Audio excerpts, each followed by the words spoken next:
Hey, this is Nola out there. You are now rocking with Ilma right here.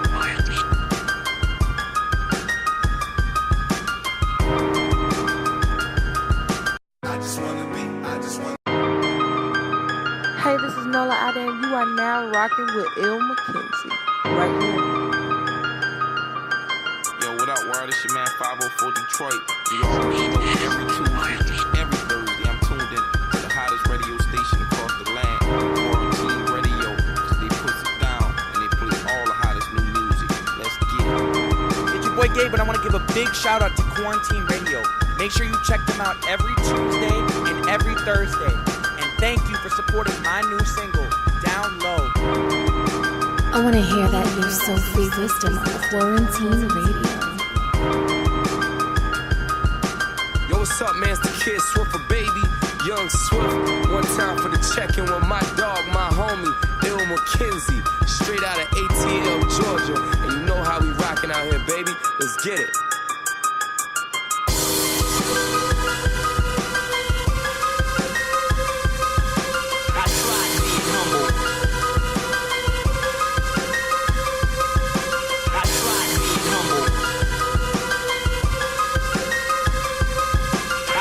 Being humble get no respect. Yes, it's your boy iDub once again with another edition of Quarantine Radio. Alright, so as most of y'all can see, we are trying something new. We're no longer doing the Facebook Live, but if you go to Quarantine Radio, yeah, I'm just going to put the link up because it's a long, but there's actually a link if you click on the actual Quarantine Radio part on Quarantine Radio, QuarantineEnterprise.com. There's a link on there, Quarantine Radio, but also you have the audio, which the audio actually plays automatically, but I'm now seeing that you have to actually press play or you can just go straight to my YouTube. So it's kind of confusing, but this is just something that I'm trying to test the waters in and everything. So there's the link that I'm sharing on Facebook. You can go to that or just go to QuarantineEnterprise.com. You'll see the tab that says Quarantine Radio. You can go to that as well. Alright, so those are two different ways that you can actually link on it and actually listen to the show or actually look at what we actually do on live. The other thing that's going on past weekend, I didn't actually get to go. There was some miscommunication with me and Jerome, but the Santa Bowl was this weekend with the women's flag football team. I believe the Popular Demand had won that. They went up against the Virginia Vixens, so it was Virginia Vixens and Popular Demand in the finals. So that was they raised a lot because like what I actually saw from they got a whole lot of toys for their toy drive and that. So congratulations to Rome and the Lady Rangers for putting on the Santa Bowl and everything. I'm gonna put up the link again up on Facebook so anybody that's actually looking on that. So also as always, as I've been telling everybody, we are looking for women's to actually because we're building our own women's flag football team for the spring season. So if you're interested in playing flag football, hit me up at info@QuarantineEnterprise.com. That's info@QuarantineEnterprise.com. We'll give you more details about joining us. We actually going to start our first practice most likely January 12th. It's 12th, right? Yeah. January 12th. So hit us up. We'll give you all the details on that. We're actually doing a fundraiser right now to help pay for fees and everything for the females in the league and everything, and also do uniforms. So you can actually go to QuarantineEnterprise.com for that to look into that as well, or go to our fan Facebook page as well. Basically, we're selling like merchandise and everything, so you'll be like the first people to actually get the merchandise. It's all going towards the ladies flag football team. Other than that, not too much. So we got the holidays coming up. This is actually going to be our last show for the year, and then we're going to be returning. I believe I got to double check my calendar, but I think we got like the second week of January, or it's the first week. I'll double check that and let y'all know by the end of the show. But tonight on the show we have King Cancer. What it do? And returning guest speaker Brian Davis. Hello. And we got the owner of N.Y.I. Productions. I'm going to let her say her name just to make sure I don't mess it up. Naima Ince. Alright, so we're going to find out more about her and everything.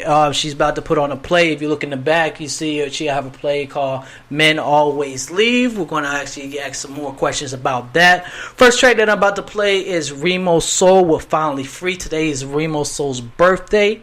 And actually, I think we actually eclipsed like 12,000 views on the music video that I actually shot for him. So if you haven't seen that music video, go to my YouTube page and actually look at that. But it was for this song, Finally Free. So this is Remo Soul with Finally Free, and happy birthday to him. Alright? I just wanna be free.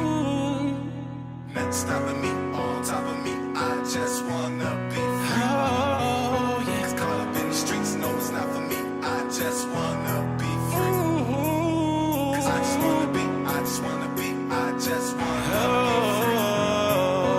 free. It's not easy waking up to the sunshine when the grips of the past got you left behind. You stand still while your mind saying hit rewind. Distant memories lingering, losing time. If I had to do it over, would I choose the same? Without mistakes, then I never really learned from pain. It's not a sport, so I never meant to play the game. They say that hurt is well worth it once you get the gain. And just to say the least, I'm not the perfect man, but I'm sticking with the Father, so I know I can. Fell on my journey, but you know I gotta take a stand. Before it's over, I'm determined to fulfill a plan. Never claimed that I had it all together, man, but since the sun set me free, I'm a better fan. I just wanna hear the words saying well done. Hope I'm on the right track, cause I'm on the run. I just wanna be, I just wanna be, I just wanna be finally free from the plans of the enemy. On top of me, I just wanna be finally free from the thoughts of the enemy. The streets, no, it's not for me. I just wanna finally reaching for my destiny. Cause I just wanna be, I just wanna be, I just wanna be free.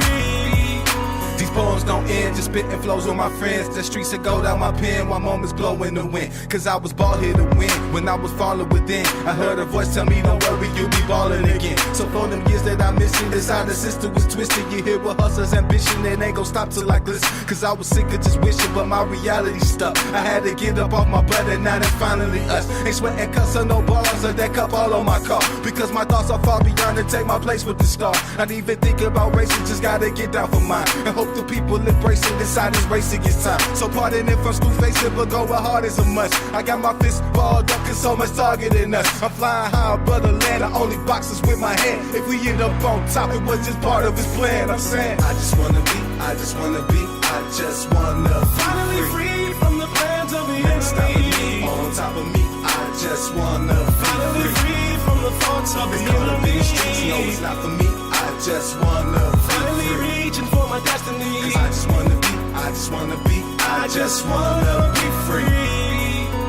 I just wanna be, I just wanna be, I just wanna finally free from the plans of the enemy. I just wanna be, I just wanna finally free from the thoughts of the enemy. I just wanna be, I just wanna finally reaching for my destiny. I just wanna be, I just wanna be, I just wanna be free.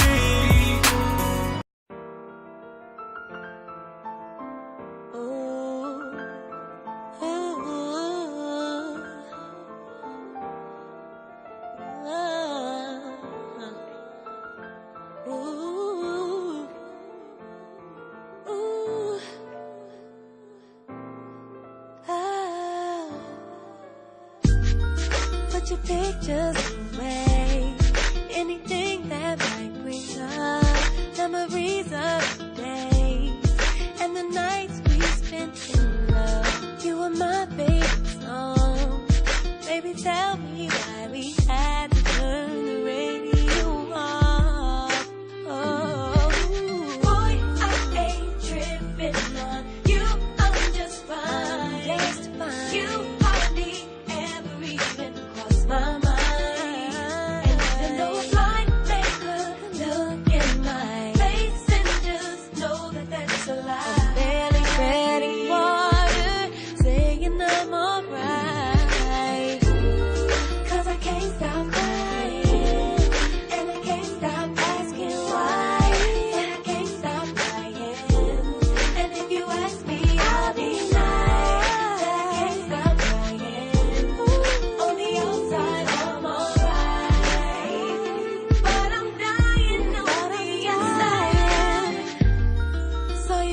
yesterday.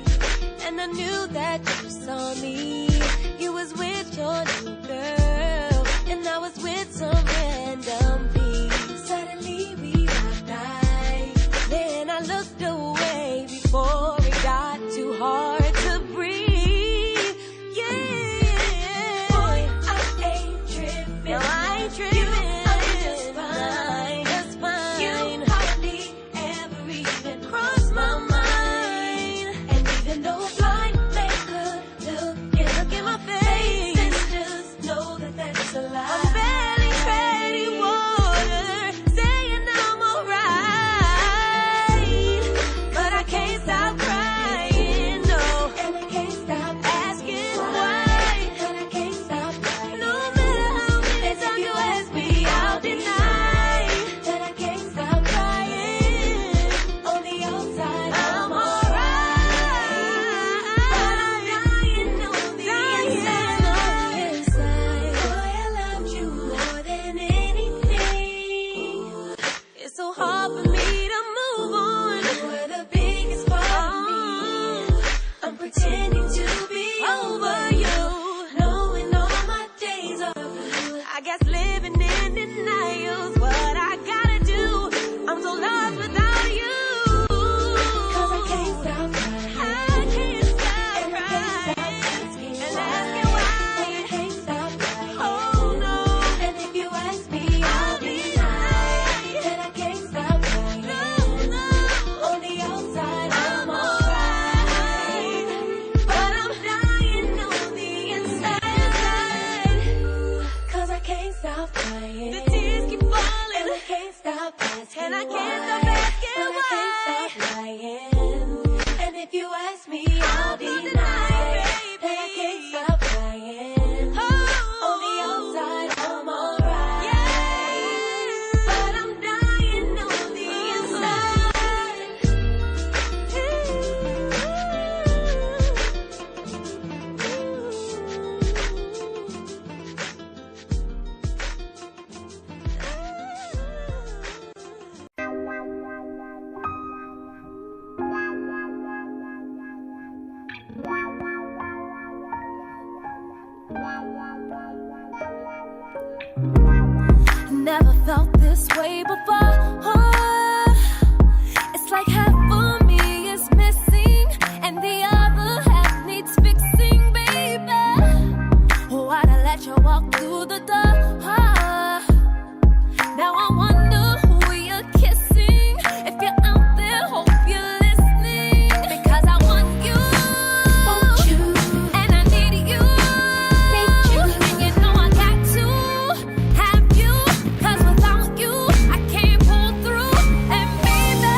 We're back. First track was Remo's Soul with Finally Free. Second track was Paula Campbell with Denial. Third track was Suzanne Christine with Falling Tears. And it seemed like the second half of the show we're going to have a little treat from you from our guest as well. I do apologize, I got the song a little late, but we actually going to play her song after the break. But give a little brief introduction of yourself for people that don't know who you are. Yep. Just a little summary, not too in depth, but just a little summary. Yeah, you got to save someone after my questions. So some people come in here and just give their whole life story. Then we ain't got no questions to ask anymore. Well, I won't do that to y'all. But so my name is Naima Ince, and I am originally from Brooklyn, New York. I've been here in Raleigh, North Carolina, this area, I think like 4 years, almost 5 now. I love theater, film, and poetry. I've been published 4 times. I actually have 2 of my books with me. Of course, Men Always Leave is one, and then Ghost Load, which is a collection of poetry. I have a background in theater studies from SUNY Purchase, and I have a master's in arts and cultural management from Pratt Institute. I started performing spoken word poetry when I was about 14 years old, but I've been writing since I was about 6 or 7 years old. Interestingly, my son now writes and draws, which is kind of cool. But yes, I've been, definitely loved writing from a very young age. Have you seen the book? Sure. Yep. It's this play. It's the stage play in there. Oh, okay. Mm-hmm. And we'll get to it, so I won't. Okay. Okay. I almost gave it away. I almost did it. All right. So I'm gonna allow King Cancer to start off with the questions. Okay. All right. Let's get into it. Like I said, like I told you off camera, I want to start with your backstory. I want all of our listeners to get to know you. Okay. So first, let's start with your name. Okay. So, my name is interesting. I was born on my great grandmother's birthday, which is February 26th, and I resemble my grandmother. And also my auntie, who passed away as a baby. And so it was very important to my mom and my dad that they gave me a name that represented all of those things. Right? Mm-hmm. So Naima means God has given. And then Yetunde means the spirit of the mother returns to earth. Mm-hmm. So Naima Yetunde. So that is interesting. Yes. I like that. Thank you. So, growing up, going to school, how was that? Was people always butchering your name? Oh, yeah, all the time. I mean, all the time. Naima, Naomi, Nima, everything but Naima.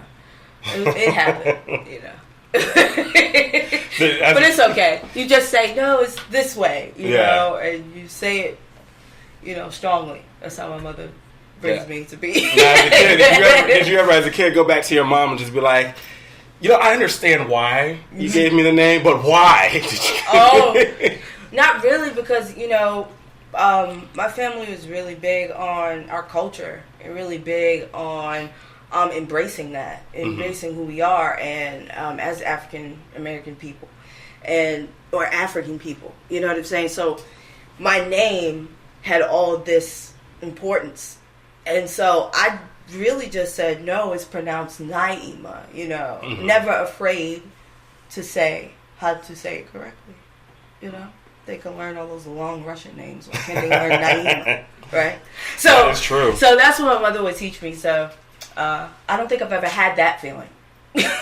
Well, you're one of the lucky ones. Yeah. We actually share the same name, but it's spelled differently. Oh, so, interesting. Yeah, so for me, growing up, it was, you know, every time they would look at my name, Brian, and to look at the spelling, they would always, like, it was always butchered. Right. And I'm just like, it's Brian. I mean, Brian. It's easy. Yeah, this man butchers his name like the first. How do you spell it, I'm Brian? trying to distinguish between my name and his name. I just call him Brian. Oh. Yeah, because it's B-R-Y-O-N. Oh, okay. Yeah, I've heard of that spelling before, yeah. So it was always Brian or just some random thing, and I'm just like, no, it's just Brian. You're doing too much. Just Brian. just Brian. I get it. So you said you started writing at a young age. Yes. Sure did. It was, you said 7, 8, around that age? Yeah. And I like to write about nature. A lot of my poems started off like that. I like to write about family.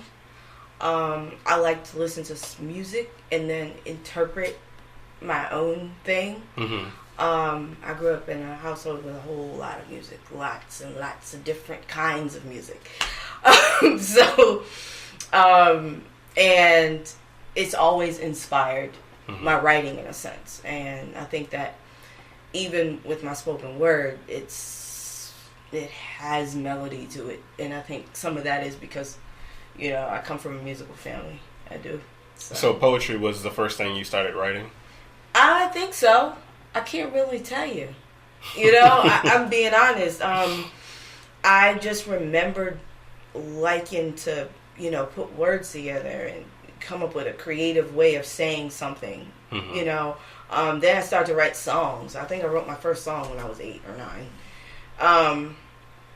And yeah, and then later on, I started using the poetry as a foundation for performance because I always wanted to do theater. So, you know, my mom noticed that I had this, you know, love for theater and movies and all that. We used to watch black and white movies together. And she introduced me to all. Who inspired you to want to get involved in theater?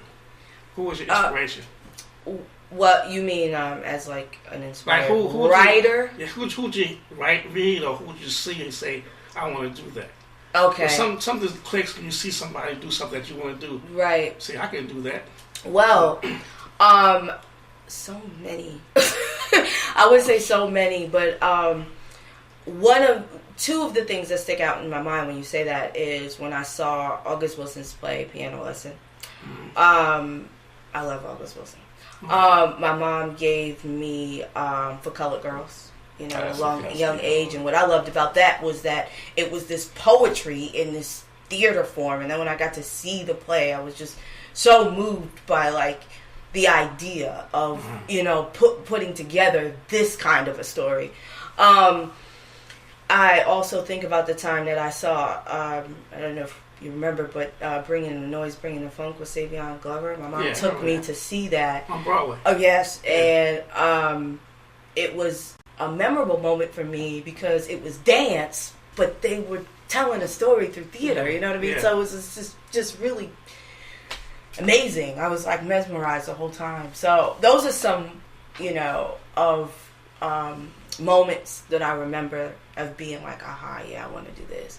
And I used to act out scenes from like Martin, Living Color. I used to put my friends together and we would act out little scenes and perform for my parents and our friends and stuff.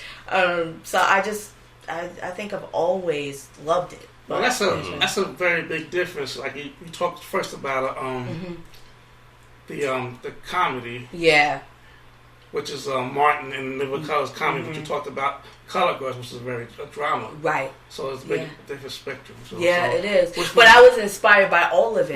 But the thing for me is the way in which and how these stories are being told, you know, and how they make people feel. I love that. And for me, I like writing drama. I mean, that's I just enjoy drama. I find ways to be comical within it, but that's my fave. You know, is drama. So yeah. Now, have you ever had any shows produced in Brooklyn? No, I haven't had any of my personal shows produced in Brooklyn, but I've worked on a lot of shows. Okay. I've worked on quite a bit of shows. In New York City. I'm gonna have the Billie Holiday Theater down on Fuller Street. They do, yeah. I'm familiar with that. Yep. But I had Men Always Leave was done at my college, at SUNY Purchase College, 2008 at first, and then when I moved here, I was able to have it produced in 2016, and now thankfully we're doing it again in 2019. So I'm like really excited about this. But how'd the first one turn out? The first one was great. Okay. My little brother played Hakeem, actually. He's now a grown man, but he played Hakeem when I was first doing it in 2008. So. Can you tell us what it's about? Yes. So it started from a poem, which I'll be happy to do the poem for you guys, maybe towards the end or something. But it started from a spoken word poem, and one of my best friends actually said to me, you should consider doing this as a play. Now, I was already at school, and I was in the theater studies department. And I said, did you see what I just went through? How am I going to sit down and figure this out to do a play? And then I happened to be in playwriting class. And, of course, we had exercises and work that she gave us. And then she asked us to come up with our own stories, and I said, okay, well, I guess I better give this a shot. I'm here, right? And I sat with the poem, and I started to take it apart by line. And with me doing that, like literally just meditating on this piece, I started to hear the characters, and I started to see how this was going to go, and I said, oh, this is so good. So, I always saw it as a one act, but when I developed the first story of it, I wanted it to be something more. So that's how I ended up with so many different adaptations of Men Always Leave. Like Men Always Leave, we did an adaptation for a television series pilot. It's actually on YouTube. We did one episode. Yep. It was a lot of fun. And we have more from the film side coming with that. But, so I always saw it as something that is continuous and is constantly evolving. So this piece in particular. So when people read the title, Men Always Leave, they think it automatically. But I thought automatically that men walk out on women. Yeah. But men can walk out on men. Yeah, what about that? Yeah, and I don't mean it that way. Yeah. Right? I'm just saying, because I remember performing the poem. Okay? I remember performing the poem, and I don't remember where it was right now, particularly, but it definitely was in New York City, and someone said to me that they understood my perspective, but they could see themselves. This was a man saying he could see himself in how he related to it with his own experience, with his parents, you know what I mean, and with love in his life. So I really think it's how one interprets it, the title's provocative. It works. It just does, So that's what that's about. But I mean, they always say never judge a book by its cover, right? So you got to get to the stuff to really and that was something that we definitely joked on when she got here. I was like, "Men Always Leave." Like, we did. What is this about? So when did you? as you know, a young adult. Yeah. When did you really realize within yourself that you had a knack for writing poetry and songs, and you were just like, okay, I want to do something with this? I was very young. I knew that I was going to be performing my writing in some kind of capacity before I finished, I would say, sophomore year. And what happened within that time, like of high school, freshman year, I was a part of something called the Poetry Cafe, and we would go once a month to the library, and you would sign up to perform your piece, and whatever you performed was published in the Poetry Cafe newsletter for the school. So the, I guess, teacher who organized it, she put together a group of us, and we went to the N.Y.I Poets Cafe. And we went during the Adult Slam time. Mm-hmm. And I was so mesmerized because I was like, oh, that's what I do. Oh, that's what it is? That's what they call it? Okay. You know, and so once I realized, I guess, that part, it was more of, now how do you define your voice? And I just want to keep building on that, defining your voice, finding different ways to express your voice. What do you have to say? You know what I mean? And I was exploring that from that moment. So by the time I was a junior in high school and then off to college, I never lost that. So I always knew that that's what I wanted to do. Mm-hmm. But I wanted to do it in the form of more developing, like with theater. You know, I wanted to be able to perform like that with theater and stuff like that. So I have a passion for theater. I started producing when I got to school. I wanted to focus on production. So I was a stage manager for a while. Mm-hmm. I did a lot of that and learning how to produce shows. And I had my first internship with the Classical Theater of Harlem. And the director is Alfred Preiser, founding director of that. And I actually was able to do a lot of work with Alfred. I then was able to be a production assistant to Melvin Van Peebles. He adapted Sweet Sweetback's Badass Song into a hood opera with a 42-piece band orchestra, Burnt Sugar. It was incredible. And we worked on that. We did like one workshop-like show in Brooklyn, and then it went to Paris. I then came back and did like a bunch of little, you know, workshop theater or other kinds of theater after that, like off-Broadway, things like that. So yeah, I mean, it kind of just spiraled. It was like, okay, this is it. Yeah. And then what do you do with it, you know? Mm-hmm. And once I got to school, I was just, I mean, I just loved Purchase. I loved SUNY Purchase. It was just an awesome experience. Yeah. Now, I know for me, as I was sharing with you earlier off camera, you know, I'm an actor. And I went to the University of Virginia. I myself was a theater major. Yeah.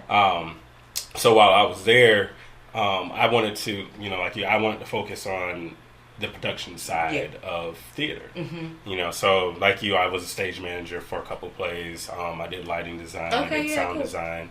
I took a directing course. Mm-hmm. I learned puppeteering. Okay. Nice. Yeah, that was pretty cool. It's harder than people think, but I can imagine it is. Yeah. But it was pretty cool. But I know that for me, I think the hardest part was probably directing. Okay.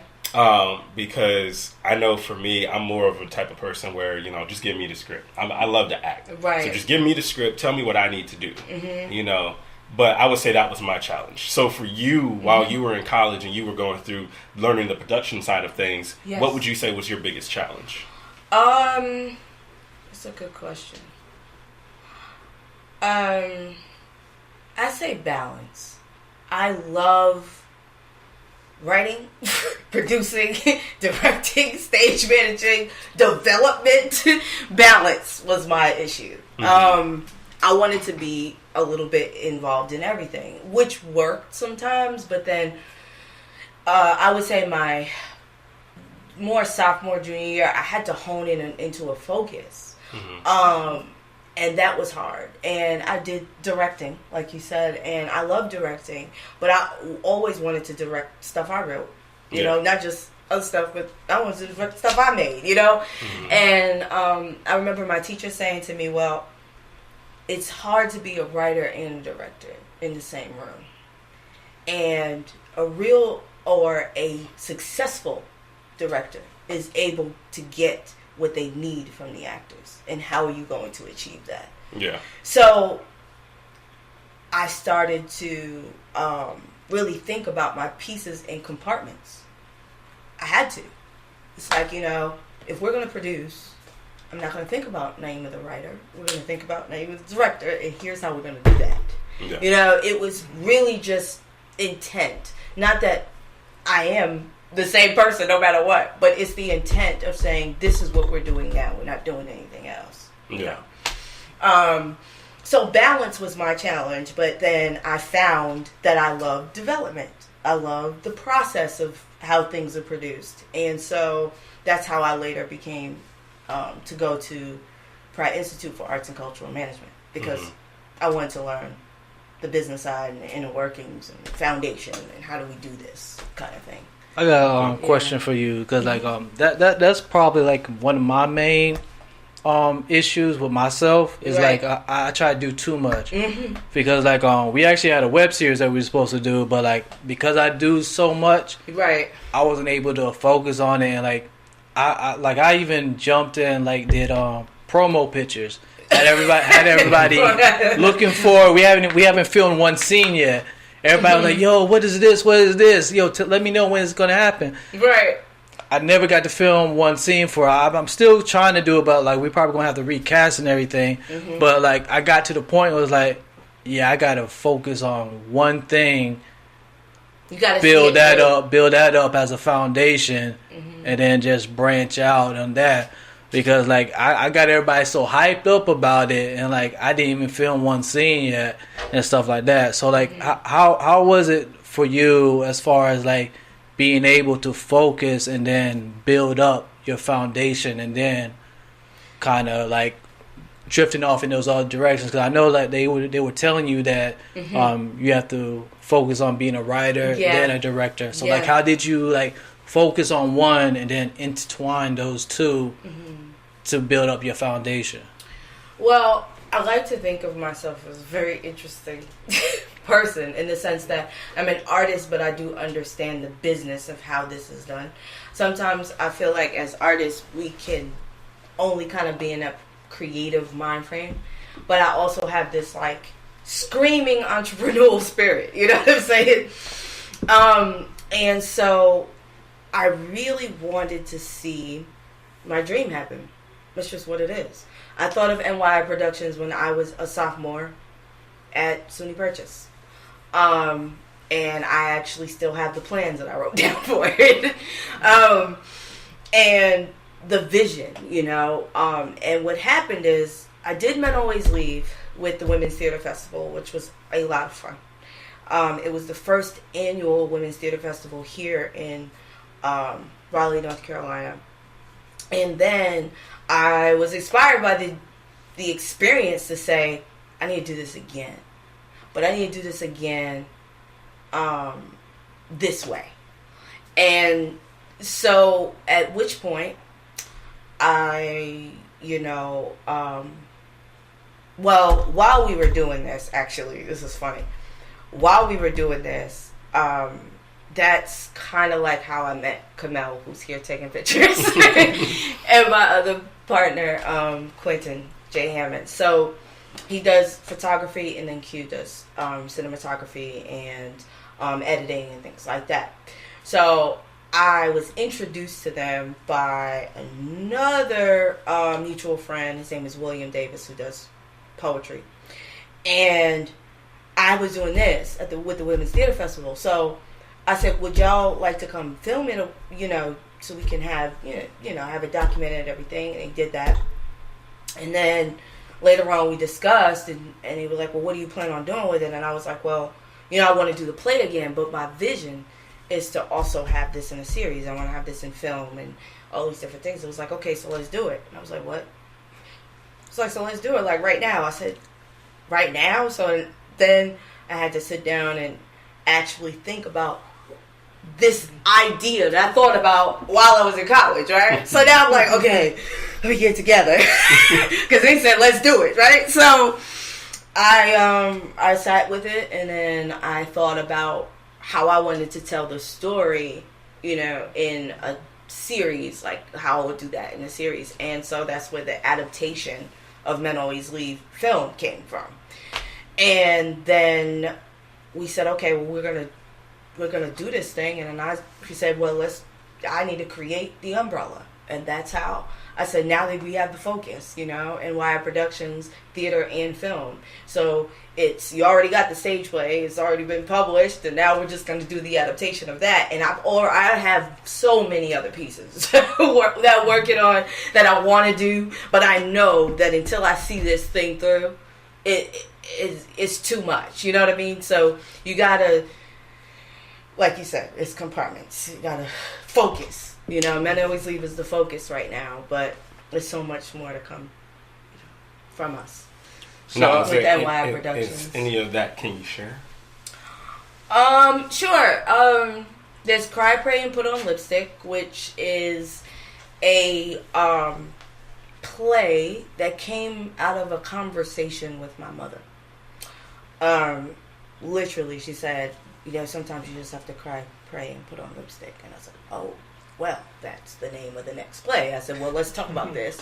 And so it's the exploration of women and how we view ourselves in the world, and some of our backgrounds and differences and all of that is explored through Cry, Pray, and Put on Lipstick. And a really cool tidbit about that is we did a docu-series for that, where we did live interviews of different women, which is part of my writing process.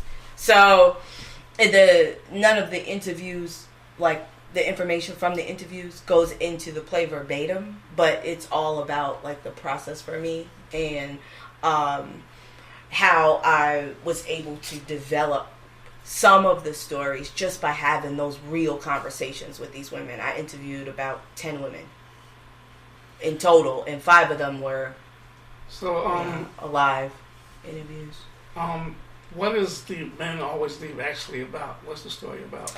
Men.Always Leave is a family story. So it's about, it's centered around Maya and Jermaine, who have a very complex relationship, and they have a son, Hakeem. And their family is also part of this. So Mama Millie is actually played by Celeste, so she's in it. Okay. And then you have Jade, who is the friend of Maya. And so it's a really nice family story. So one act, so it's not very long. But it's about that. It's about the highs and lows, about betrayal. There's, talks in there about abuse, about, alcoholism. Mama Millie's a breast cancer survivor. So who are different things? Antagonists. Talk about them. The antagonist. Well, I guess that would have to be Robert. Okay. But I can't give that away. Okay. but yeah, so I hope you all come see it. It's in February, right? It's in February. Yes. Yeah, I was just gonna it's say, one weekend only, but there's 4 shows. Give the people the date, the time, the place, okay, the when, the how. You got Friday, which is opening night, and that's February 1st, okay? And it's at 7:30, and it's an opening night gala and book signing. So we're going to be serving cake, and I think there's going to be some refreshments there, and then there's also a book signing with me, and I'll have Men.Always Leave, and I'll be signing and selling them. So February 3rd. February 3rd is the final show, and it's a matinee.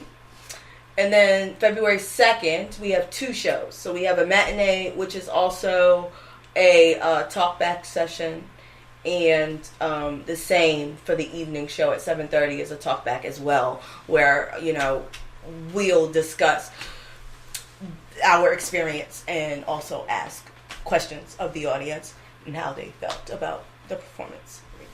So if they're wondering just about how long it's going to be, or how long would you say the actual play is, and then the talkback It's sessions? about, with the talkback session, it's going to be like an hour and a half, 2 hours. But just the others is about 45 minutes to an hour. It's not long. Oh, okay. It's not long. So what do you guys have coming up next after Men Always Leave? After Men Always Leave, working on some film. That's pretty much it, and most of it is around Always Leave. So until we get that where it needs to be, then is when we'll start on Cry, Pray, and Put on Lipstick. That's going to be the next thing right after that. And you want to get the website to get tickets? Oh, yes. So you can actually get tickets at carryplayers.org. And when you go there, it's pretty easy to click on the shows and then purchase the tickets. The tickets are $15. It's happening, the performances take place at the Cary Theater. So, yeah. Let's see, it's 122 East Chatham Street in Cary. For anyone who doesn't know where the Cary Theater is, again, that's going to be 122 East Chatham Street. So y'all definitely need to buy your tickets and go see this play. So what actually goes into actually finding the location for like these productions and stuff like that for anybody that wants to like get into this industry or have the same ideas or like getting their vision out there? Right. Like what was your process of actually linking up with somebody, starting the production, and then finding the location and stuff like that? Sure. With me, I've been very, I would say, blessed with this show. This is my baby. I came down in 2013, 2014 time. 2015, I was looking for people in theater. So I started to network with the Raleigh Theater, Braden Cole's Theater. I even went out to Cape Fear and Fayetteville. Deepak, you name it. I was just trying to talk to people. I wanted to try to get this show done, but I also just wanted to do theater. Like, that's it, right? In me doing that is how I met Ashley Papio, with the founder of Women's Theater Festival. And so when we were speaking, she was telling me how she was putting on or wanting to put on plays that were primarily written, produced, and put on by women, which is very important because women are underrepresented in theater and film. And so this was their focus. And I said, oh yeah, this is dope. So I then, did a whole pitch, and then, they had limited resources, but somewhat of a budget to support what we were doing. And a lot of it was networking, So in that case, I worked with another production company to get the show produced. Same thing with the Cary Players. So I ended up meeting the executive director, Dan, by way of Ashley, by way of a gentleman named Jared, who are all part of the Cary Players in one shape or form. And then I served on their board just as an executive secretary.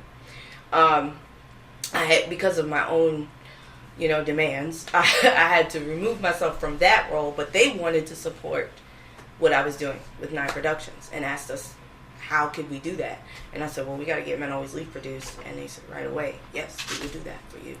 So in this case, another thing, I collaborated with an existing company to kind of help that go on. But in essence, you would be working from some kind of operating budget. Now, there's tons of ways to do that. N.Y.I Productions is a for-profit company, but then there's not non-for-profit. Like,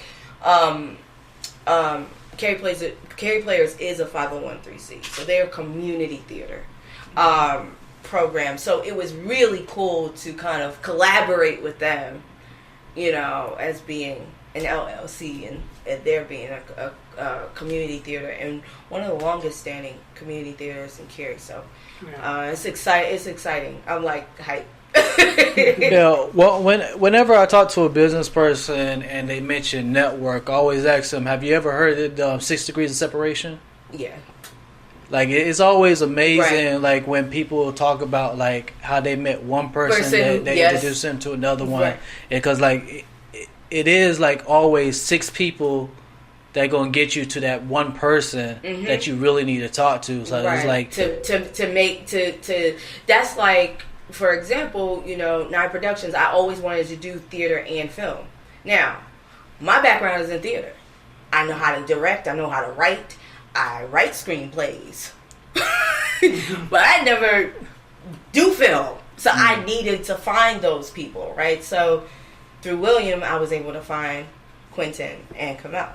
And then once we came together and I explained to them what the vision was, it was clear. It was like, oh, okay, yeah, we get that. Let's do this. And then that was it, you know? And we kind of been working together ever since. I mean, we've done a lot of film projects. I mean, like I was saying, the most recent is the music video, which I know we'll get to that. But yeah, you were saying you have something on YouTube. I do. I have a YouTube channel, so N.Y.I Productions, and we have the Men Always Leave pilot episode that we worked on. Okay. It's up there. It's about 35 minutes, and then we have the N.Y.I Speak series, which is that docu-series I was telling you about, where I interviewed 5 women. You know, like we did like a series of questions, and I was a host. You know, it was fun. And it was all centered around Cry, Pray, and Put on Lipstick. I have some performance videos up there. I have highlight videos from events. We got a lot of events. There's a lot of highlight videos up there. And Quentin works on those. Kamel provides all of photography pretty much right now for N.Y.I Productions. So company standpoint. Let me just mention this. For you mentioning YouTube about is Men Always Leave? Is what's on there? Yeah, the first episode. So yeah. Somebody who sees the Men Always Leave on YouTube. Yes. How is it going to differ from them seeing it live in the theater? Okay, because this is a film adaptation, so it's not the same as this story. Okay. This story is the original. This is the foundation. This is where it all started. Mm-hmm. And from this is where I was inspired to do more. Okay. You know?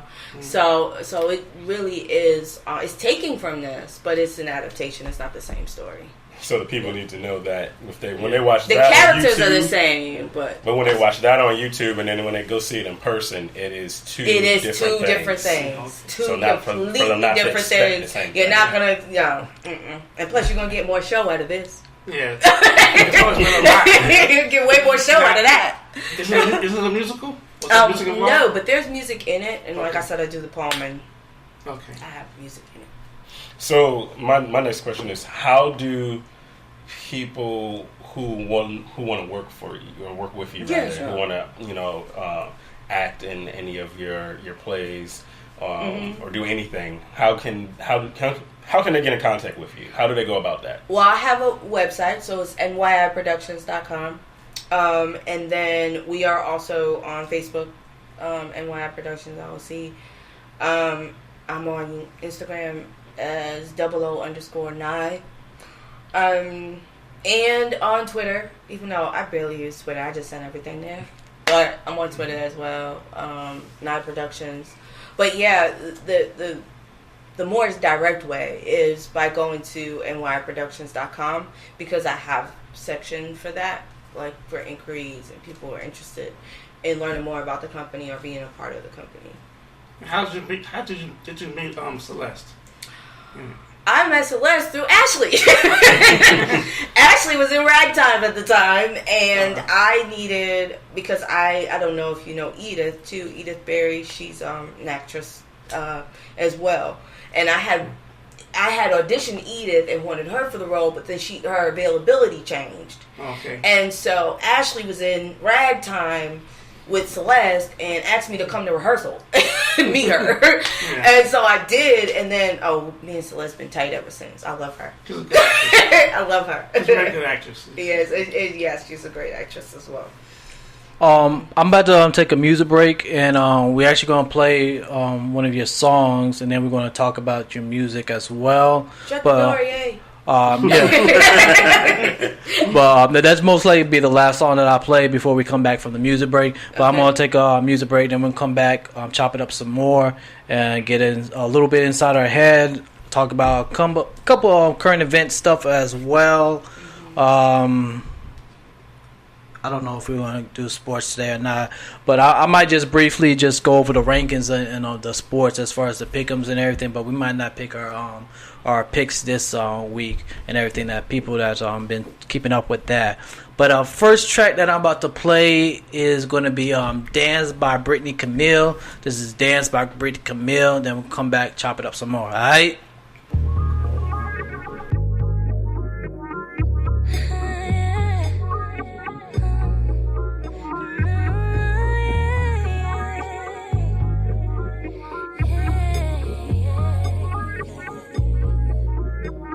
Said I want you. Oh, you wanna play the field, but tonight we play by my rules. And I ain't got time for no bullshit. So baby, you better shape up. I'ma have you swimming laps tonight. It'll be hard for you to wake up. Tell me where you been. Here we go again. Out with your friends, but never mind. Tryna get it in. So when you pull up, I'ma put it down. Keep your mouth shut, don't make a sound, and I'ma turn around and do that dance that you like. I know you like it, baby. I know you like it, baby. When I'm doing that dance that you like. I know we fuss and fight, but we'll be alright. 'Cause tonight I'ma do that little dance that you like. You better strap up tight for the ride of your life. When I do that little dance that you like. I know you like it, baby. I know you like it, baby. I know you like it, baby. I know you hate my attitude, but you gon' love this. How deep can you sink in? Now let that sink in. Ooh, baby, ooh, baby, ooh. You be tripping, I'm freaking on you, baby, you, baby, you. Tell me where you been. Here we go again. Out with your friends, but never mind. Tryna get it in. So when you pull up, I'ma put it down. Keep your mouth shut, don't make a sound, and I'ma turn around and do that dance that you like. I know you like it, baby. I know you like it, baby. When I'm doing that dance that you like. I know we fuss and fight, but we'll be alright. 'Cause tonight I'ma do that little dance that you like. You better strap up tight for the ride of your life. When I do that little dance that you like. I know you like it, baby. I know you like it, baby. I know you like it, baby.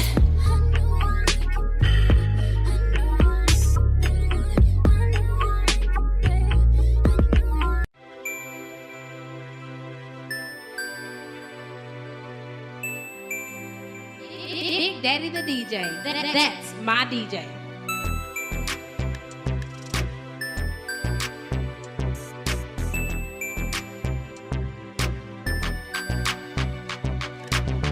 Lights down, TV off, clothes off, but leave your panties on. Let's sip a little bit and unwind.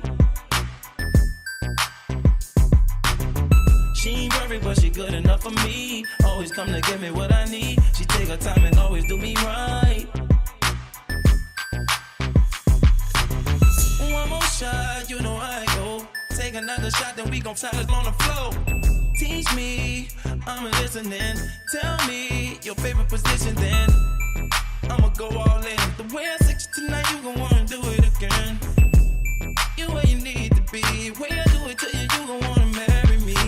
Can we get this night started off right tonight, girl? Hey, I just want to wine and dine your body right. Girl, you about to get the business and you know.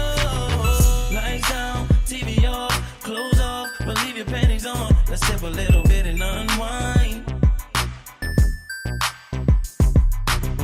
She ain't perfect, but she good enough for me. Always come to give me what I need. She take her time and always do me right. Baby, I ain't in a rush. Girl, we can get kiki, I could keep it on the hush. Baby, you know just what I want. You know just how I like it and just how to turn me on.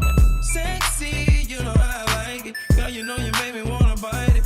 And your body, you know that is banging. Girl, you know you better not leave me hanging. Baby, can we get this night started off right tonight, girl? Hey, I just want to wine and dine your body right. Girl, you about to get the business and you know. Lights down, TV off, clothes off, but leave your panties on. Let's sip a little bit and unwind. Sip and unwind, baby. She ain't perfect, but she good enough for me. Always come to give me what I need. She take her time and always do me right. You perfect enough for me, girl. Lights down, TV off, clothes off, but leave your panties on. Let's sip a little bit and unwind. She ain't perfect, but she good enough for me. Always come to give me what I need. She take her time and always do me right.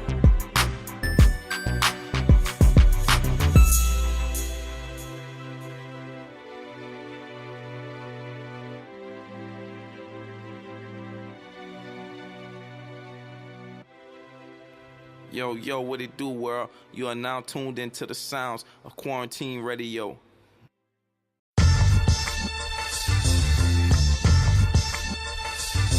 Yeah, yeah. It's like sweet sounds of melody. To hear all the things that you're telling me. What looks so fine should be a felony. But there's no place that I'd rather be. So I'm here with you. So give it to me, yeah. So give it to me, yeah, yeah, yeah. So give it to me, yeah. So give it to me, yeah, yeah, yeah. Cold champagne, wonderful evening. Cold champagne, beautiful night. Cold champagne, love it or leave it. She already told me that she having the time of her life. Warm brandy out of cold glass.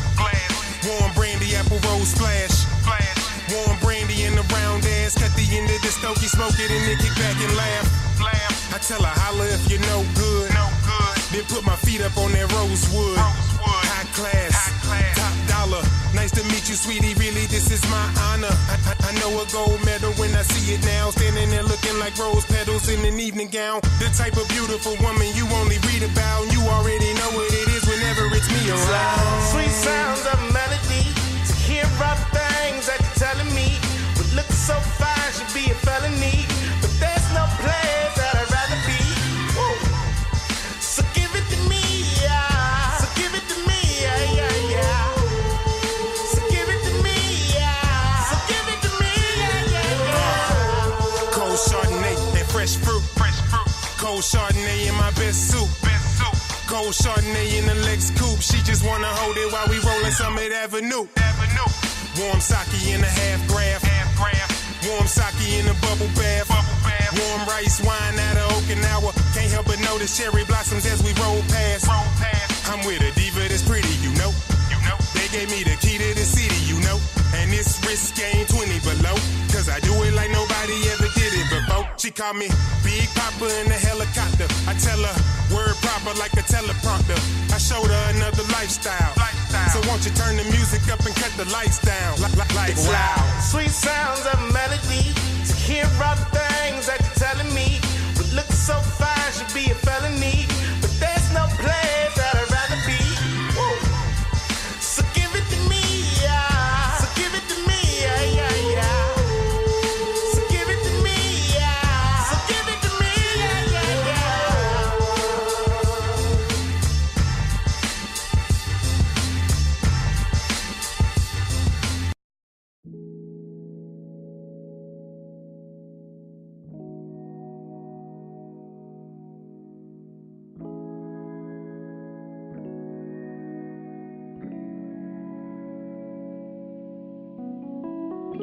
Love.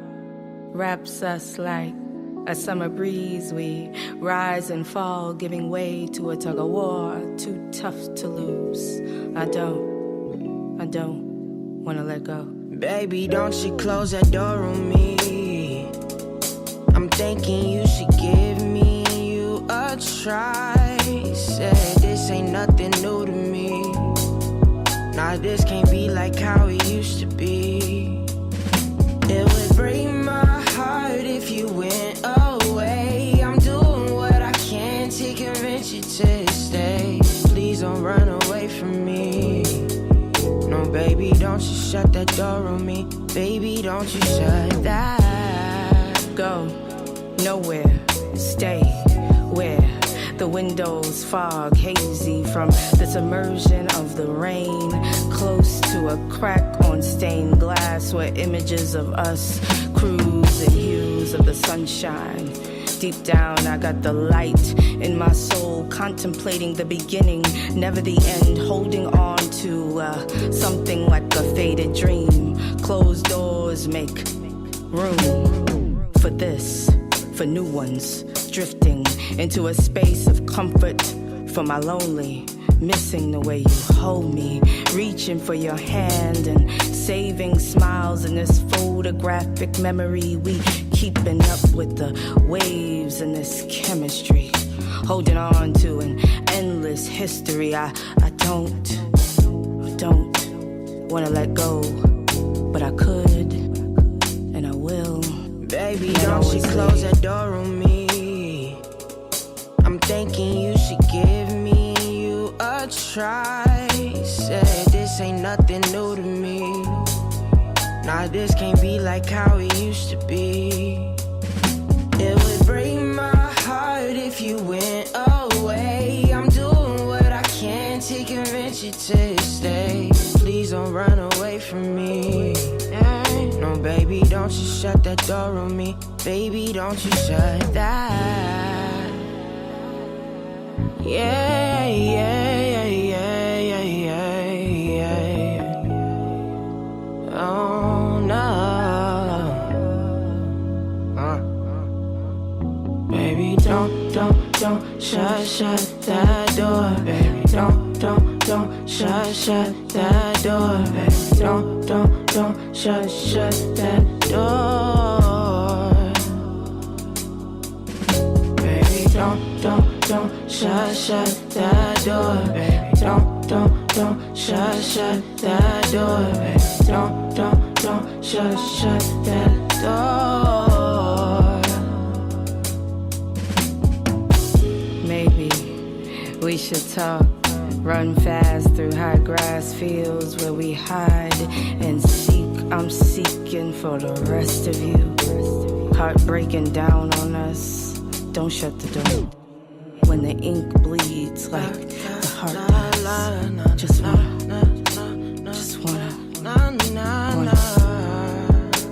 remain.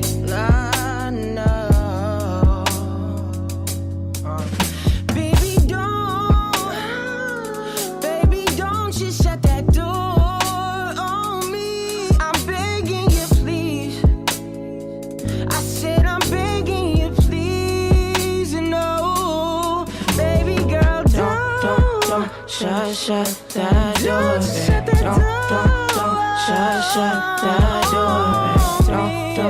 Don't shut that door. And I'm just saying, don't shut that door, baby. Don't shut that door, baby. Don't shut that door.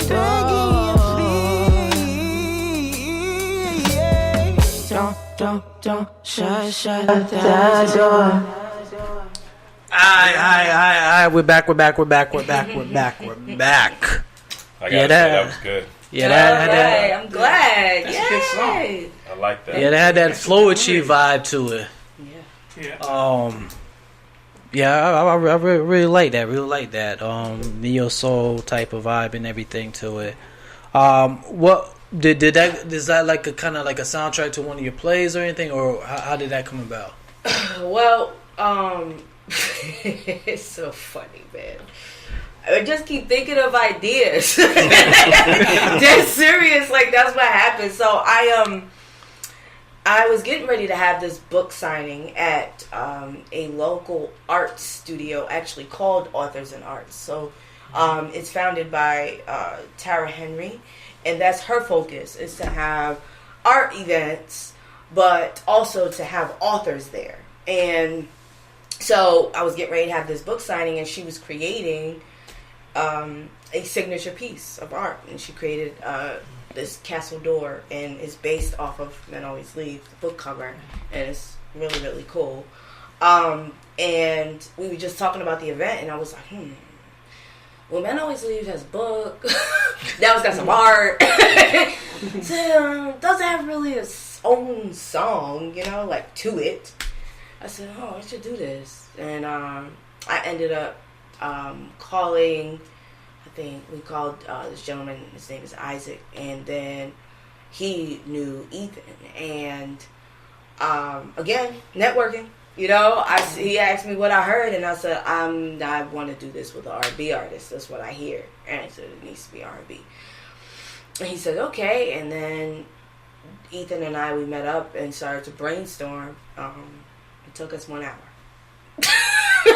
1 hour to come up with that whole song. And then another time we actually recorded it at Playground Studios. So that's how that whole thing happened.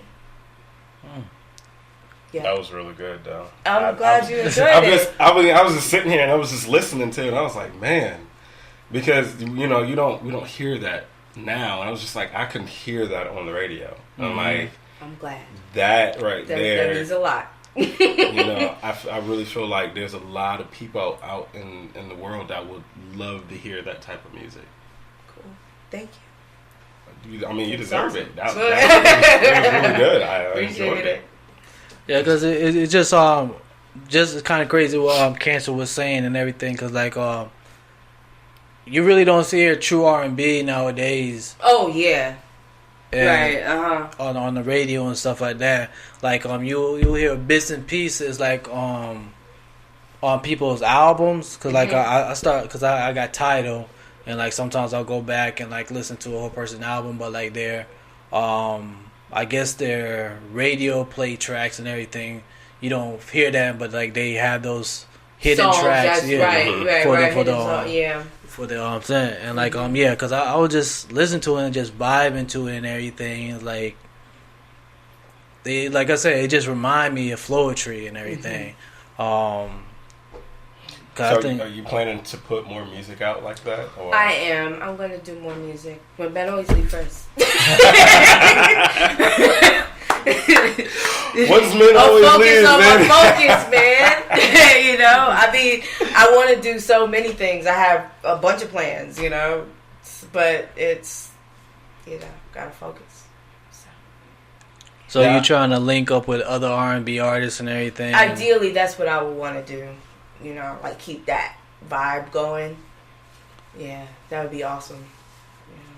Now I want to break from the interview and I want to ask you something, since we were talking about R&B real fast. Sure. I know he had asked you this earlier. You weren't really familiar with it, but the topic of Jacquez saying he's the king of R&B, he knows.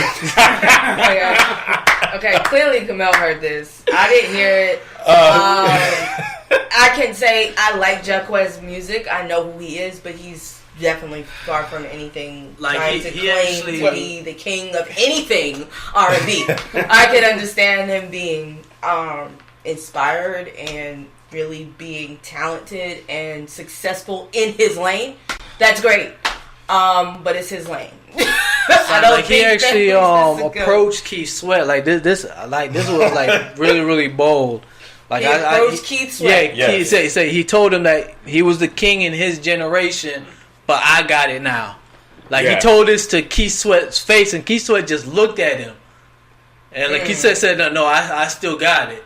But like for him to don't forget, he say, "You still getting your bag? That's fine, but I'm the king right now. You pass the torch to me." And then when you walk away, he's clearly feeling himself. That's what that is. Keith said, "I ain't pass the torch. There's no torch to pass." Exactly. I don't know what this guy's talking about. Right. I can't even imagine that. Like you, like, wow.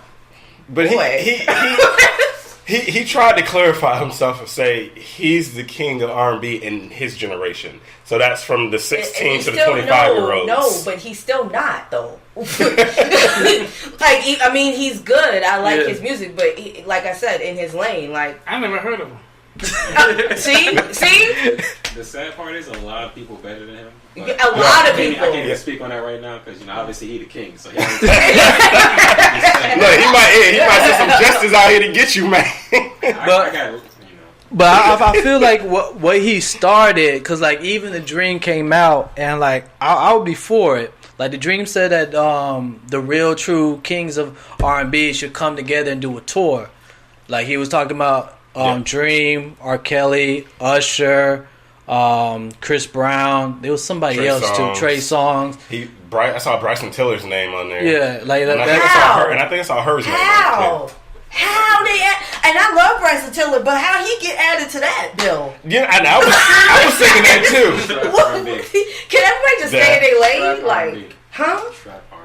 Man, he's pretty much and that's his lane again, and he's pretty much the only one in that. Well, no, I guess to Jacquez, Tory you Lane's know, they in that probably lane, only too. over there in that lane. No, doing too much. I don't, but when I saw that, I was like, okay, I get all the other names. Like I get Dream. I mean, that man has written for everyone, and it's like every song, especially the stuff that he was putting out, I was like, okay, man, you got it. Like you got it. Then you got R. Kelly, and besides his personal life, R. Kelly. I mean, that man, he's king of R&B, and in his own right. Like, you got Usher, you got he Chris only Brown. put out like one bad album. Like his last album probably was his only bad album. Or with R. Kelly, like everything he put out was a hit. Yeah, but like you said, despite his personal life, you can't take away his body of work. Exactly, and then like I say, I mean, he put Usher on the bill, Chris Brown, Trey Songz. I mean, with Chris Brown and Trey Songz, they pretty much they're in our age group, right? And so we grew up, not in the sense of grew up, but put from Neo in there. You can put Neo in there. Neo, and that's the thing. People have been sleeping on Neo. He's been left out of this whole conversation as if he doesn't matter. Yeah, which doesn't make any sense because Neo should be in there. Yeah, in his pen game. Someone who has written for a lot of people. And he's put out good music all the time, hits after hits. So why do y'all think Neo got left out of that conversation? I don't know. I couldn't tell you. Like it his just last sounds album to was me a like hit it's too. just he just certain people just it's trending. It's what it sounds like. There's this trending thing that's going on even with that conversation. Yeah. And it's like no. Authenticity has to still be at the forefront of. But I think the reason why I feel like Jacquez feels that way is because I mean, and I guess this generation, which he would consider his generation, right? There's not too many people that are I guess being played as much as he is right now on the radio. I mean, as far as male in his generation, them people in his generation. I don't know. I don't listen to the radio much, so I'll be able to tell you. But yeah, I hardly listen to radio. I love radio, but mainstream radio has changed as far as music is concerned. I like listening to shows and kind of like what we're doing here. Yeah. But I'm talking about like music. So you don't crown yourself king of R&B, right? Somebody else does that, right? Yeah. That's the other thing. It's this entitlement. It's we can go into all that, but like I said, he was feeling himself in that moment. And the moment, I just don't even understand like what he was thinking when he thought he was going to approach Keith Sweat with that. Like, I don't know. I really like just sit down. Like, just take several seats. I just it's several seats, bro. Because no one was feeling that comment. I mean, it was so random and out of left field too. Like Jacquez declared himself, and the fact that you like thought of yourself enough to see stuff like that, like people like that, like no. But there's people that support him and say that he is. Of course there are. Of course. He has a following. He has fans. I get it. And apparently, and all his fans come from him basically redoing people's music, and that's pretty much how he got big. So then what does that say about him and his music? Just saying.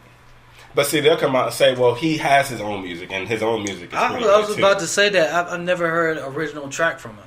He does have... he's there. Yeah, he's got his own stuff. But he does. Again... But his claim to fame was redoing everybody else's songs. Right. I mean, and most recently, we all know what happened when he redid May's song. Yeah. Oh, yeah. You know, and how they pulled that. Because he basically just re-sung her song. Maybe changed up a few words, but that's pretty much it. That's crazy. And then tried to monetize it. I mean, how would you feel if somebody did that to your work? Oh, that would be a problem. But they can't, because I own everything. Try it.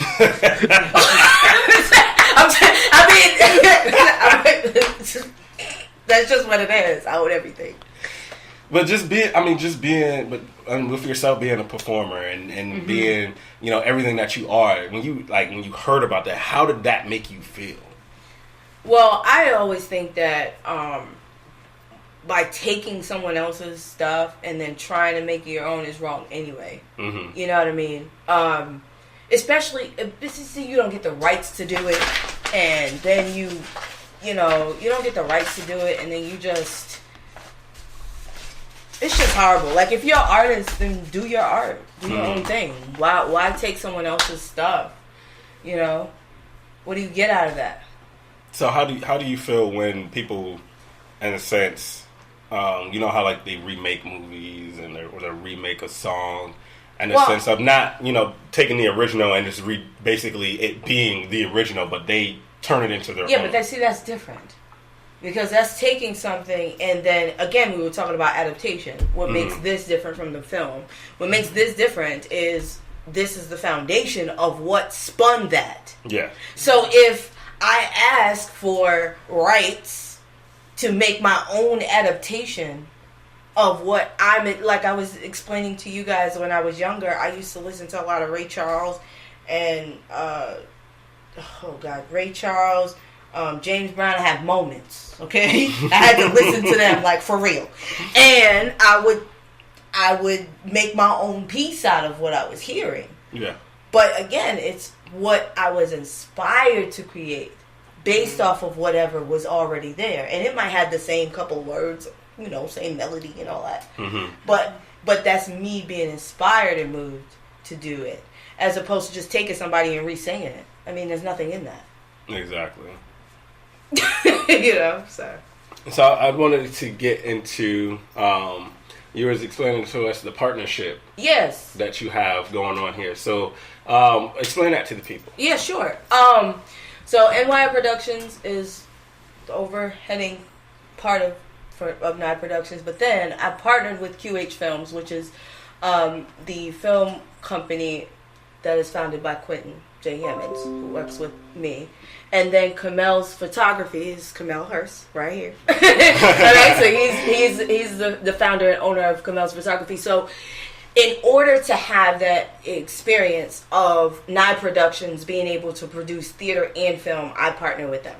Mm-hmm. So, for example, for this show, we will film Men Always Leave. We will have professional photography. We will have, because that's the essence of N.Y.I Productions, is theater and film. So that's how we make it happen, you know, by the three of us. And so it's a partnership, it's a collaboration of many sorts. I mean, like I said, I'm always coming up with ideas. They're like, okay, Naima, we're going to do that now. Yes, we're doing that now. But thankfully, you know, they're really good about just being on board. And I think that we understand each other. We understand the mission and what N.Y.I Productions is all about and where it's going. So I really, really value having them a part of the team. So I want to ask you something. I want to ask you something. Since how would you explain has the partnership been, just from beginning up till now? It's been great. I've actually enjoyed it. Naima's been really nice to us. The men that don't leave. They don't get to leave anyway. We like day ones. We still here though. Yeah. No new friends. Well, that's good. It's always good to. What's the plan once you shoot it as a film? Distribution. So once you shoot the film and it's packaged and you distribute it. So distribution could be movie theaters, it could be Netflix only, or it could be a few streaming platforms. You know, it just depends on what we have, like what the product is. So it's gonna be a full length. Oh yeah, I'm doing feature film. That's one thing, and then they're still working on the series. So, like I said, that always keeps me busy. So there's definitely gonna be more characters. Oh yeah, we got a lot coming. That's what I was just about to ask you about the series, because like my stepdad, like this one that people probably see every day, Everything Copacetic, that was a stage play that he did, and then he extended it out to a series. I think it's like 3 DVDs now and everything. So that's basically where your mind's going. Yeah, is like to extend the body of work into like different and everything like that. Yeah. Okay. Pretty much. So except it's more like, you know, the basis is like the characters, the main characters, they pretty much stay the same. And then I just add on, you know, in that essence. But then the story, it can change, you know. So, yeah. Kind of like some people like at the end of some things, they have that cliffhanger. Yeah. Always. Collaborate. Yeah. So when it comes time to add on those characters, how are you going to go about, I guess, promoting, you know, looking for people and things like that? Usually you would, I find that the networking locally works. You know, we have like tons of different platforms that we can share on social media, but also other organizations that really wouldn't mind sharing if you have a casting call or something like that. And I use a lot of those. A lot. So that's where I would definitely start. But you know, getting into more industry films, and that's just a different thing. They actually have agencies and organizations that do that for you. They put the word out for you, and that's kind of the direction that we're trying to head into, where we would be working with more professional like companies that do that as well. Yeah. So do you prefer working with people that have experience in acting, or I think both. Or doesn't really? I think both. I like working with people who would say they're not as experienced as others, and then I like working with very experienced actors. My whole thing is just, you know, having the respect to the craft and to time and to people who are there and want to be there, want to be a part of it, to see it through. That's my biggest thing. I mean, everything else we could work out. It's a process. Awesome. So, do you know all the criterias for like the streaming platforms and everything on how to get your stuff on there? Because like I noticed, like it depends on like what network you're looking at, or every network has like this characteristic in their shows where you know that was filmed for that network, like the lighting, the there's a lot of like different there's a lot of different criteria, and I would say production demands for different platforms. So you really got to educate yourself on what those are, because you know, if you didn't shoot with a particular camera, for example, but it came out like, you know, in the best quality, it doesn't matter, because they're expecting you to shoot from that camera. You know what I mean? So that's just an example, and you kind of just have to do it. Like, if that's what you want, you have to go for it. But yeah, I mean, there's also a process with that, like you know, because films are expensive. It takes a lot to actually produce and put things on, and budget is everything. So, you know, you can try to, you know, do crowdfunding. You can try to do different kinds of like for example, we have N.Y.I Productions has a sponsorship package that we currently are running. So basically, if you become a sponsor, there's tons of different types of perks that are involved with each level, and by doing that, it helps us to continue to produce more. So we can do more community theater, we can do more film, we could do, I recently with the Carrie Players did a improv class, and it was so much fun. He was there. No, it was a lot of fun. So I could do more of that. So once you get to what you're asking, there are so many different avenues. I mean, there's tons of different avenues. Yeah.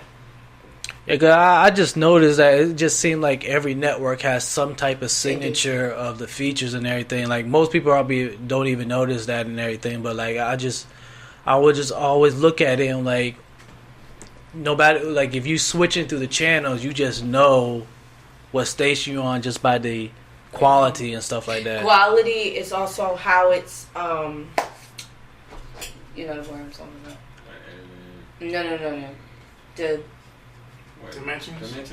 No. Format? No. Yes. Format, yeah. The format like of it. Widescreen or yeah.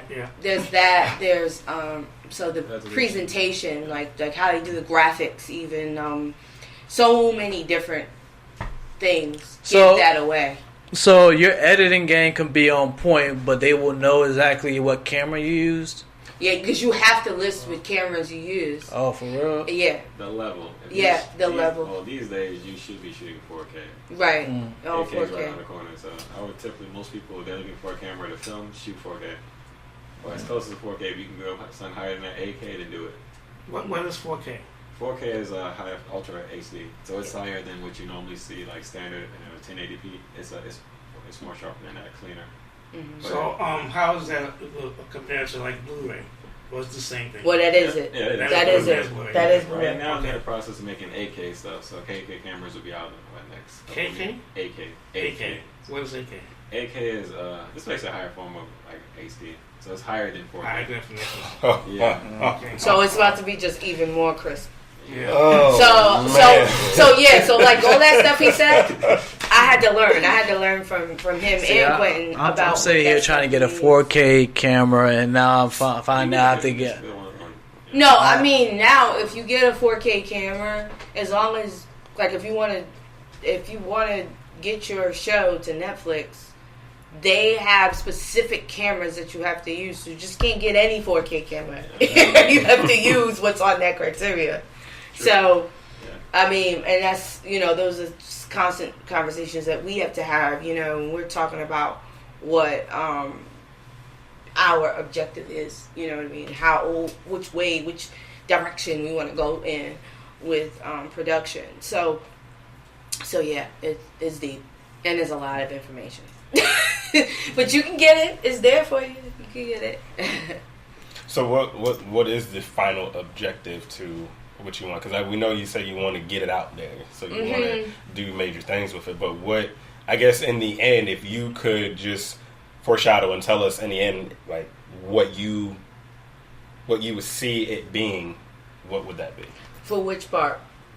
For up to the end of Men Always Leave. Okay, so I do see that it's evolving into the series as I spoke about, and hopefully into more of a full-length movie or show, and then we'll see what happens with that. Yeah, I'm gonna let it do what it needs to do. But first part is just getting it out there, and I do want to do the play more. I want to actually be able to produce the play again in other places and things like that. And like I said, it's a book. It's published. You see anything? And then I have Ghost Load. I know we didn't talk much about this, but it's a collection of poetry. It's so many different kinds of poems. It's very varied. It's a little bit of everything for everyone. Another reason why I named it Ghost Load. And so it was a lot of fun to put together this particular book.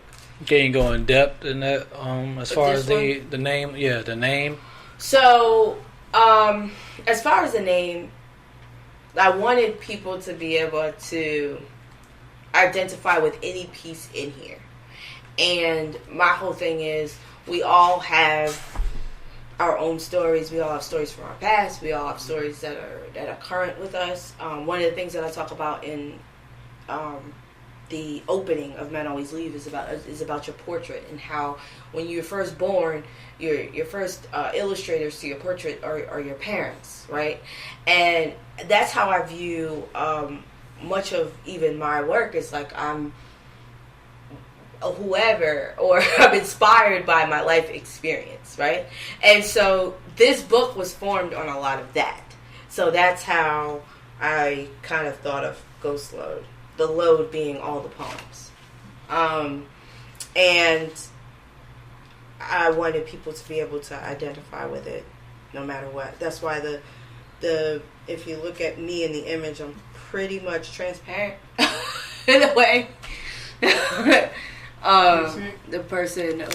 The book was designed, the cover was designed by a woman named Steffi Rubin. She's also affiliated with the Women's Theater Festival and a playwright as well. So, yeah. Okay, yeah, I see it's transparent now. Yeah, it's still transparent. Yeah, so you can see the that's, trees. But that was all part of that, and like being stuck in a forest. But you know, trees represent life, right? And have a spiritual reference, being rooted. So that's where I was going with the whole book. Yeah. So what are these awards? The awards that you won? I was reading, and it said that you are an award-winning. Where's which one? I was reading successful award-winning spoken word artist. Yeah, I did get a Youth Advocacy Award. It's the Martin Luther King Youth Advocacy Award, so I have that. That's I think the extent of them. Yeah. So, in winning that award, how was that for you? Oh, it was fun. It was great. I was nominated. You had to be nominated for that. And again, I did when I was in school. I was a part of a lot of things. A lot of community events and projects, and I was really close to a I want to say it was like an anchor for us, for the youth. It was called the Youth Bureau in Peekskill High School, so Peekskill, New York. And so I went to Peekskill High School, and when I was there, I did a lot with the Youth Bureau. So my mentor there at the time, her name is Joanne Dunn. She nominated me for that award for some of the things that I've done, and also my poetry and things like that. So in order to, so then I guess my question would be, so what did you have to do in order to be nominated for that award? Honestly, I'm not really sure. I'm being honest with you. I think that the nomination was based off of my experiences, period, and my involvement with the Youth Bureau and with the community, because I was also very much so a part of the church. I also was a part of the school. Like the school had its own, what did we have? Like school spirit, and I wasn't on student government or anything like that, but I helped to run a lot of stuff. I was a youth tutor, and when I was a sophomore, I did youth tutoring for English. Are you aware of the Black Film Festival? I am aware of it. You submit anything? I haven't. Okay. I'm gonna change that. Okay. I'm gonna change that about the film festivals. We're gonna be submitting to some festivals. We thought about that, but yeah. Even for the play, I want to start submitting the play too. One of the questions that I was gonna have, like, it just hit my mind. I forgot what actually triggered it, but what was your thought process of going from the LLC or nonprofit? Well, my vision for N.Y.I Productions was always to be a for-profit company that is a professional production company with theater and film. In order for that to exist, it couldn't be nonprofit. You get what I'm saying? Yeah, so not that we don't provide, the arts for our community, because most definitely that's what this is all about. Mm-hmm. And we want to have the community be more involved with what we do. But the idea is for it to be a professional entity, which meant that it would need to be for profit and be an LLC, especially in order for me to have my partners the way that we do. In the departments, the way that I have them, it's really important that the company exists like that. I think I remember hearing you say something about you guys did a workshop too. I did a workshop for improv with the Cary players. They asked me to come and do that. That was fun.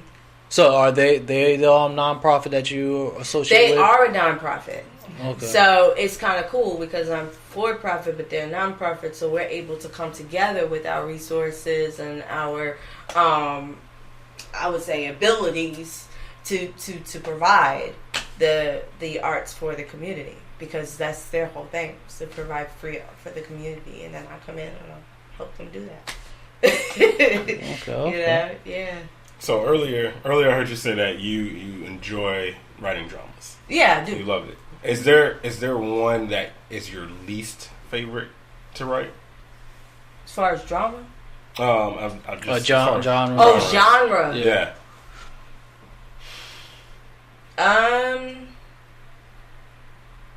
I guess comedy would be hard. I can do it, but it takes more effort for me. So again, with this partnership thing. So Quentin is actually a writer as well, so he writes screenplays as well as other stuff. He also writes songs and I guess poetry in a sense. So we're able to collaborate in that way because he can do comedy. So we can write a piece together that works because I'll be the more serious vibe frame, and then we'll balance each other out when it comes to that. So yeah, I would say comedy's the hardest, but I can do it. It's just yeah. What about romance? Oh, I like that. I mean, men always leave. It's all about love and stuff. I like that. So even Ghost Load has a lot of poems about love and romance. So are you acting in the play? I am. Okay. I do the poem as an actress. So is the play has a lot of poetry in it?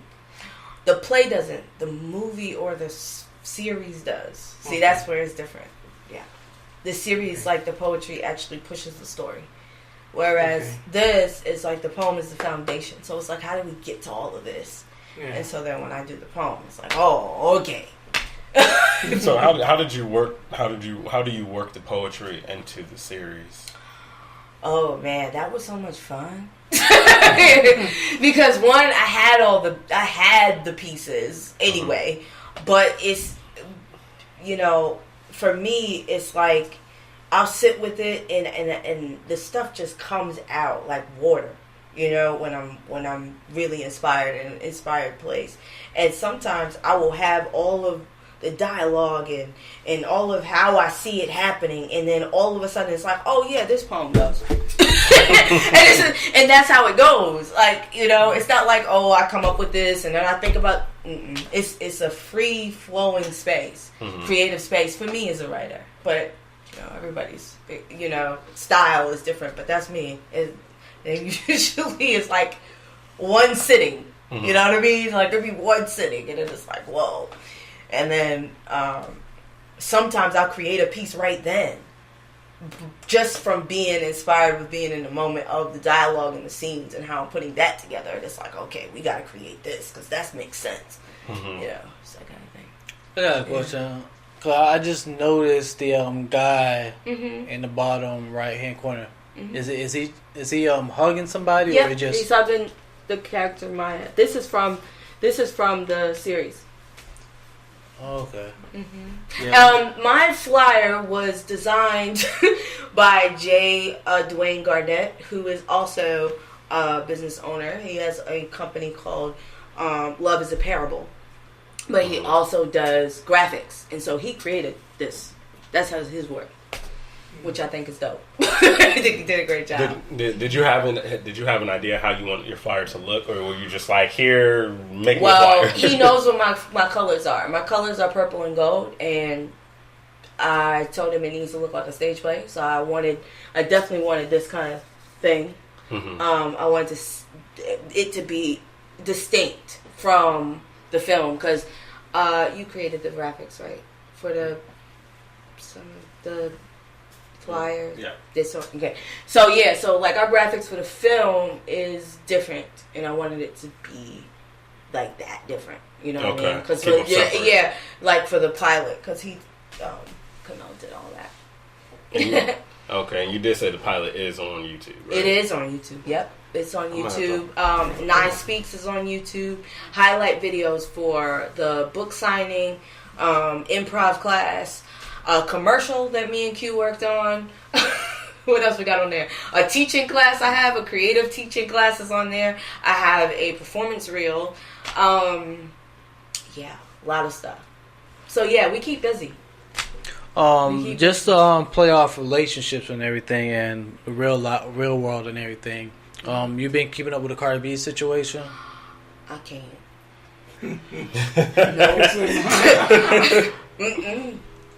I did keep up. I wasn't keeping up. What happened was I saw something and I went and I did some research and I found an article and I read about their relationship from like 2017 to current. I just can't do it. Nope. Because I know, and I just can't. I mean, I'm not really a Cardi B fan like that, so that's that. And then two, I just can't. I got a question for you. Yeah. So your company, your LLC, is a production company. Yeah. So say if somebody wrote a screenplay or a short film, yeah, or a full-length film for that matter, right? Can they come to you and get you to produce it? Yes, we could. Yes, we would talk about producing. That's what I would like to do. Mm-hmm. Is kind of be able to. I'm starting with my own stuff, and then also things that Quentin has as well. And then the idea is that we expand so that we can produce other work that speak to our mission. You know, it's a mission. And so, what is your mission? It is to educate, illuminate, inspire, and encourage through storytelling. So through storytelling with theater and film. And N.Y.I Productions is an acronym for my name. So it's Naima Ince Productions, in essence. Yeah. Because I had a question about those situations. Because, like, before Cardi B had actually said something, and I always want to ask girls about this, because I got this a couple times for a couple girls and everything. They rather stay with a guy, because like most girls have the mind frame that all guys are alike, right. So they rather stay with the familiar. Oh yeah. And then start all over. So what is your? About this all the time. It's a 2-part question that I have, because I just want to get your mind frame on that, and like what is your thought frame on that? Okay, so that's your first question? Yeah. Was staying with what's familiar to you? Yeah, like... Even when it's not good for you? Yeah. Right. Don't do that. Hard lesson. I think I've even experienced that and have done that. Is that, you know, we're... I think women get to a place of being comfortable and accepting a certain level of things when they shouldn't. You know what I'm saying? And it's not necessarily, you could say, okay, you have high standards. You need to have standards, period. And then stick to those things. You know what I mean? Not to be superficial, not to be any of that, but just having real grounded standards so that you're with someone who respects you and you can respect them back. You know what I'm saying? So I think that's the thing of it all. And I do feel like, you know, you can get caught up, in essence, you know, with someone, and a lot of the things or qualities that they have, you love those things.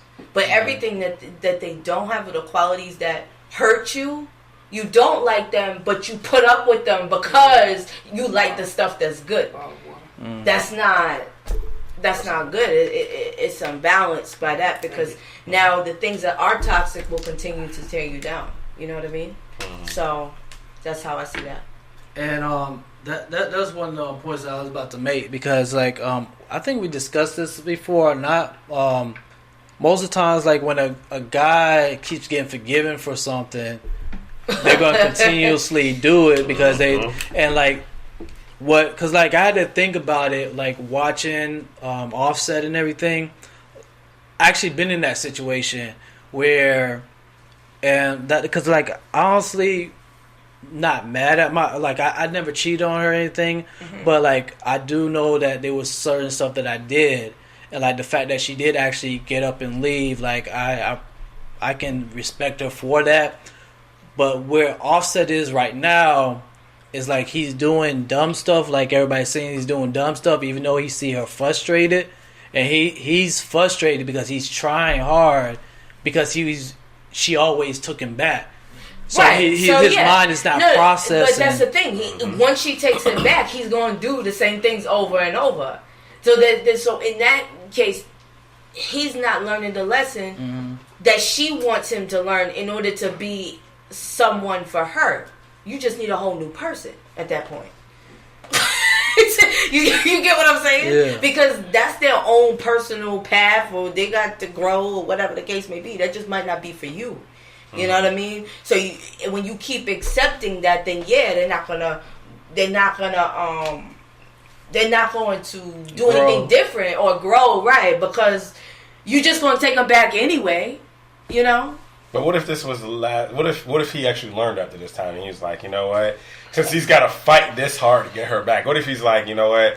I ain't doing it no more. Listen, being a person who's been in that type of a situation, it ain't even working, bro. Let's just leave that where it's at. Yeah, because I honestly can say like my ex probably leaving me and actually teaching me the certain thing is what helped me to grow. See? And like I always tell people, like the fact that somebody else was able to make her happy, the fact that I had loved her, I like the fact that somebody else was able to do something that I wasn't able to do, right? Which actually led me on a path to find somebody that actually the chemistry was actually there, right?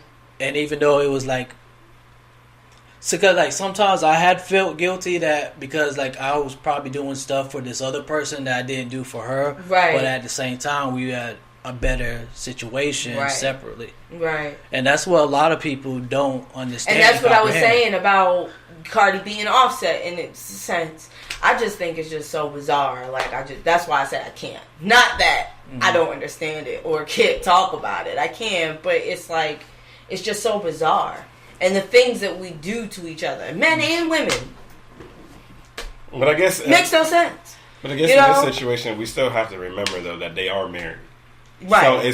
So when it comes to marriage, it's a little different when it comes to marriage. Yeah. You just can't up and leave a marriage and be like, I'm done. It's a process when it comes to marriage, but even still, hey, if it ain't right, you gotta separate. You gotta make moves because you just end up finding yourself in a worse situation.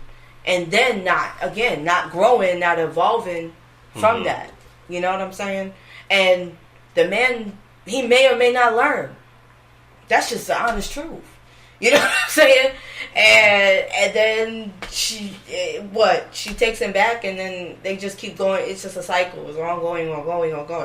So that's what I mean. Yeah, that's what a lot, like this generation, I feel like doesn't know how to end the cycle with a lot of stuff.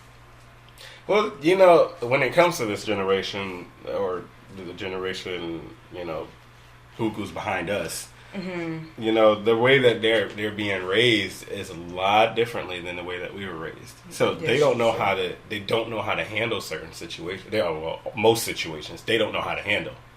And a lot of the times, you know, instead of actually sitting down and thinking things through and trying to work things out and trying to figure things out, it's always react off of your first thing that comes to your head. That's what they do. Right. You know what I mean? And then it's just like things escalate so fast and so quickly.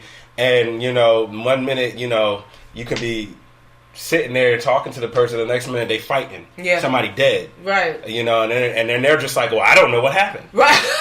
I don't know why I did that. Right. You know, and it's kind of the blame because, you know, the way that the world is, you know, there's not enough. You know, even with what you were saying, you want to get the community more involved in what you guys have going on. Right. You know, with this young generation, the community's not involved with them. No. You know, a lot of it is, you know, well, we don't really like what you guys got going on, and you guys aren't trying to make it better for yourselves. And then when we do speak up and say something, you want to get mad at us and fuss and fight with us. We're not going to deal with it. Right. You know, so we kind of leave them to figure things out on their own. And that ain't happening. It's not helping. It's kind of like the 6ix9ine situation, because like we all see where Fat Joe tried to warn him. Right. Like I before all this happened, I actually listened to that interview, and he warned him. And you see what happened to him now. Like that's how a lot of younger generation is like they don't want to hear. And I hate that my stepdad just left, 'cause I was just about to ask him to actually speak about like what his generation and stuff like that. But a lot of times like younger people don't want to listen to their elders. Oh yeah, I was talking to my mom about that, and I think I was talking to certain of my friends. I may feel a certain kind of way, but like when it comes to my elders and it comes to my parents, I don't play with that. I don't. I do not. Because that kind of beating, you might not get it to your actual skin, but that just beating I ain't willing to take. But that's what they need. These kids need to understand that. But the thing is not like you said, they're not being raised the same way, or with the same cultural, I guess, principles. That's the word I'm looking for. Yeah. Principles. Like, they got it. Yeah. Parents, stop being your kids' friends. Be our parent, please. That is the biggest problem right there. Yeah. The biggest issue with parents trying to be their kids' best friend. And that is definitely hurting them, helping them. Exactly. Come out, this is yours. Alright, but we're coming up towards the end of the show and everything. Is there anything else that you want to say that we didn't talk about or discuss on the show with you? I think we covered it all. We talked about Shut the Door, which was awesome. Did I tell you about the music video? Okay, so we did the music video for Shut the Door. We did that at Authors and Art Studio as well. Dope concept about love and relationships and all that. That's on the YouTube. Check that. Music video's up. Music video. I'm gonna go watch that. I'm gonna watch that tonight. So that was a lot of fun. We talked about Men Always Leave the Stage Play. It is happening February 1st through 3rd, one weekend before shows. So that's really, really cool. Definitely come out and see that. Keep up with us, NYIProductions.com, but also on Facebook, and then on Instagram is 00_9. Yeah, I think that's everything. Oh yeah, I mentioned that we do have sponsorship packages and levels, so if you want to get associated with more of what we do, go to the website, and then you can also donate and become a sponsor, and there are perks with us. So I brought some of these for you guys, so you can definitely keep them, pass them around, share with a friend. All right. All right. They help the support of becoming a sponsor help us to be able to produce more. All right. And yeah. Brian, is there anything else you want to before we? No, that's it. I mean, you want give out social media. Social medias. Yeah. Well, we'll let you guys go first. Go ahead and just tell them again your social medias. Where they can find you. So YouTube is N.Y.I Productions. Facebook is N.Y.I Productions LLC, and it has the dot, so it's N.Y.I. Then there is Instagram, which is @00_9, and then we're also on Twitter, which is N.Y.I Productions. And then Kamel. It's just Kamel's photography across the board. It's pretty easy. Yeah, I made it simple for you guys, you know. Right. Kamel's photography. And then also QH Films can be found the same way. All right. Well, y'all know where y'all can follow me, King Cancer _1914 on Twitter, Instagram, and Snapchat. On Facebook, it's King Cancer 1914, my fan page, my personal page, Brian McLean. Then we got our co-host, Joy. Just follow her at Joy D's. That's her fan page, right? Yeah, Joy D's and Creativities on Instagram. Oh yeah, Creativities _D's on Instagram. You got James. King James version 1.0. That's his fan page. Go follow him. We got Angela. What's her fan page? I forgot. Ordinary Ange. Ordinary Ange. Yep, Ordinary Ange. So go follow her. You guys know, follow Quarantine Enterprise on Facebook. And our YouTube page is under our DJ's name. DJ Ill _Mackenzie. Or no, it's one word. Ill Mackenzie. One word. Since we got my stepdad in here, right quick before we get off the air, because right before you left, I was going to ask your opinion on how you see the younger generation actually listening to your generation, like for advice and stuff like that. I really don't know a lot about the generation now because I'm from the old school, so I don't really. What I feel about what's happening today, I think we spend too much time on social media and not enough time with the face-to-face contact. That's what I really believe. I mean, you walk down the street and everybody's got their phone in their hand, their head in their phone. No more, getting together and just talking and stuff like that. We're losing that part of our communication.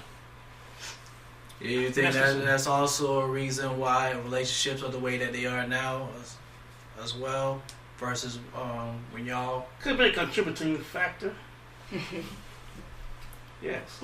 Okay. Next time that we have a relationship show, I'm probably going to try to get him in on it to get his wisdom and everything. But one of the big announcements, because I did announce this on social media that we had a big announcement. We are now on iTunes. So you are able to listen to us on iTunes, Spotify, iHeartRadio, Spreaker, and YouTube. And I'm going to try to get everything on one part of our website so it's easier to access and everything. And I did see where, because I was hoping it, because I thought I put it where it didn't automatically with the Spreaker on the site where it automatically goes with audio, but it seemed like it still did that. But I'm going to try to get that. It's something work, and like I said, this is the last show of the year, so I have basically 2 weeks to actually get that all organized for you guys. This was basically a test trial. But other than that, just follow us on Instagram. You have Quarantine _Radio for the radio side, Quarantine _Vision for the visual side, and we have the Twitter, which I have somebody else that's actually working that, and I forgot to send them to send out tweets, but it's Quarantine _Radio. No, it's one word, Quarantine Radio on Twitter and everything, or you can just go to quarantineenterprise.com and I should have everything posted up. I'm actually working on all the co-hosts actual pages and everything. If you go to About Me, the About Me section at the bottom is going to have all the co-hosts on there. You can click on them, and I'm going to try to see if I can have all their stuff on one page as well.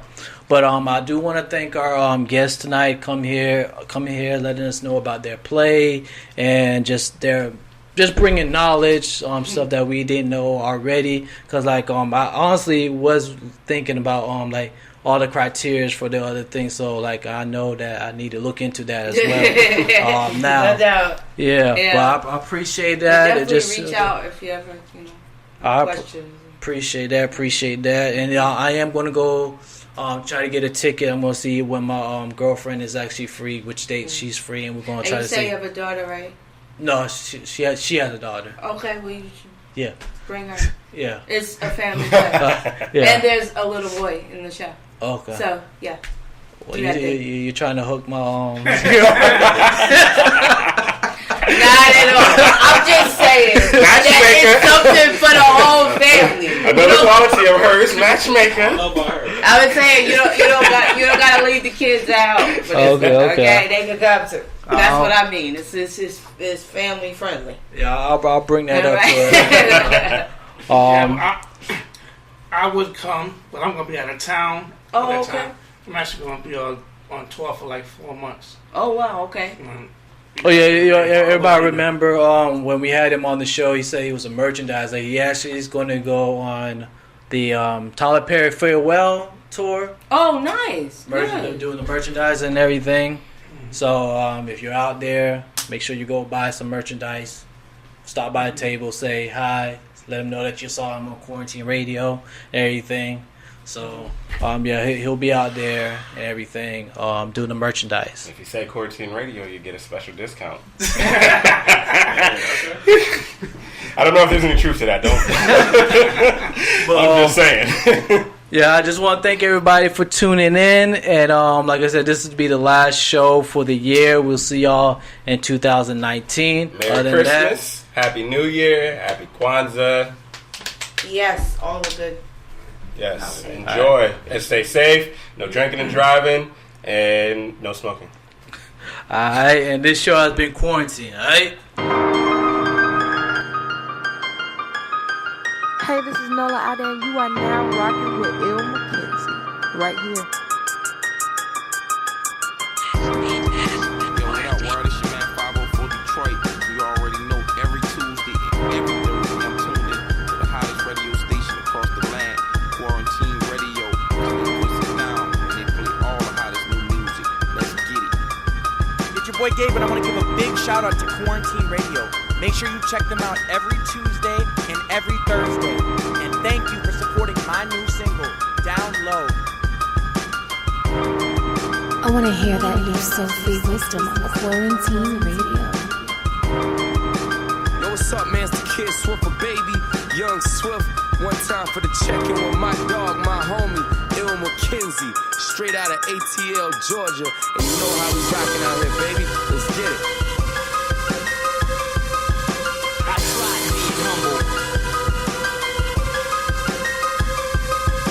I tried being humble.